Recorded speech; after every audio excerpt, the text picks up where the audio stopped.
Welcome everyone. Today, we're going to dive into an exciting topic, $1 cleaning tips. Yes, you heard it right. With just $1, you can make your bathroom sparkle and shine. Let's get started, shall we? Our first tip involves using a simple, affordable tool you can find in any dollar store, a small brush. And a small brush or even a toothbrush can be your best friend when it comes to cleaning those hard-to-reach areas in your bathroom. Next, let's talk about vinegar. This pantry staple is not just for cooking.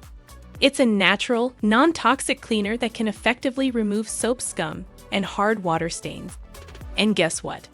It costs less than $1. Now, let's move on to baking soda. Just like vinegar, it's a cheap and natural cleaning agent.